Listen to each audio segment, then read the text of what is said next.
Magandang araw Pilipinas, magandang araw mga kapantalan. Narito tayo ngayon sa Northport Passenger Terminal para ihatid sa inyo mga balitang amin nakalap sa loob at labas ng Pantalan. Ako po si Zeus Legaspi at ito ang Ronda Pantalan. Sa unang balita, 3 barko mula sa hukbong dagat ng bansang India ang dumahong sa Pier 15 ng Manila South Harbor para sa 4 na araw na goodwill visit sa bansa.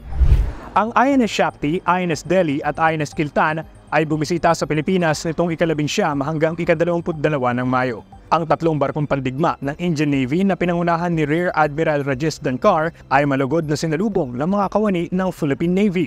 Bahagi ng pagbisita ng 3 Indian Navy ships sa bansa ang pagkakaroon ng Maritime Partnership Exercise sa pagitan ng Indian at Philippine Navy para paigtingin ang mutual cooperation sa pagitan ng dalawang bansa. Layunin din ang pagbisitang ito na maibahagi ng Indian Navy ang mga kaalaman at karanasan nito sa pagpapanatili ng kapayapaan sa Indo-Pacific region.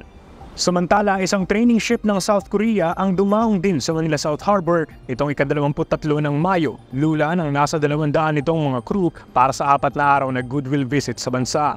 Ang TS Hanara ng Korea Maritime and Ocean University o KMOU ay ginagamit sa shipboard training para sa mga estudyante ng Naval Academy.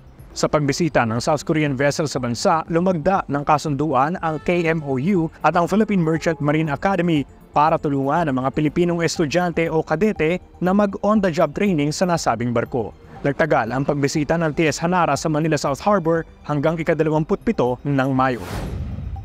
Sa ibang balita, arestado ang isang lalaki matapos mahulihan ng di umano'y nasunog na iligal na droga at mga hinihinalang drug paraphernalia sa Jordan Port sa Guimaras.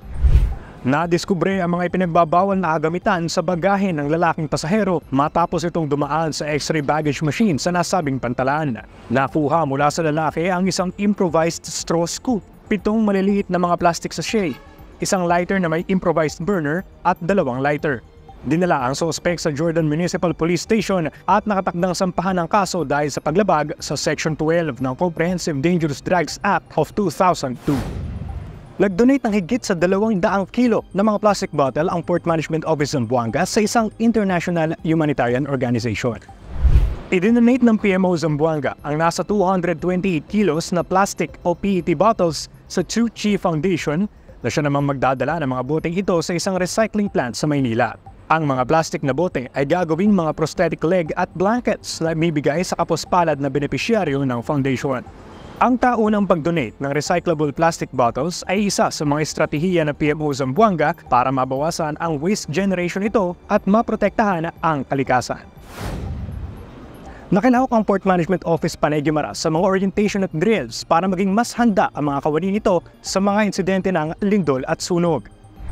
Matagumpay na isinigawa sa nasabing PMO ang Earthquake Emergency Orientation and Drill Simulation at Fire Emergency Orientation and Security Simulation Exercise itong ika-22 ng Mayo. Sa tulong ng City Disaster Risk Reduction and Management Office at Bureau of Fire Protection ng Iloilo City, natulungan ang nasa 120 kawani ng PMO Panay Guimaras na maging mas handa sa pagresponde sa lindol at sunog. Kabilang sa mga itinuro sa nasabing aktibidad ang pagtuturo ng safety measures, evacuation procedures at communication protocols.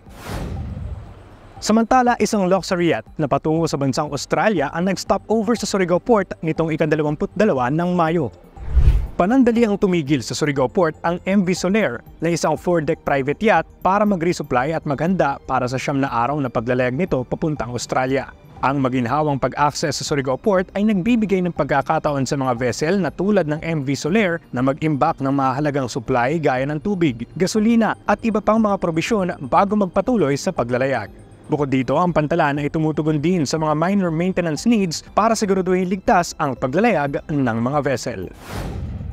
At yan ang mga balitang aming nakalap sa loob at labas ng Pantalan. Manatili nakatutok sa aming social media pages, itype lamang po ang Philippine Ports Authority sa Facebook, Instagram, YouTube, X at TikTok para manatiling updated sa mga kaganapan sa Pantalan. Mula rito sa Northport Passenger Terminal, ako po si Zeus Legaspi at ito ang Ronda Pantalan.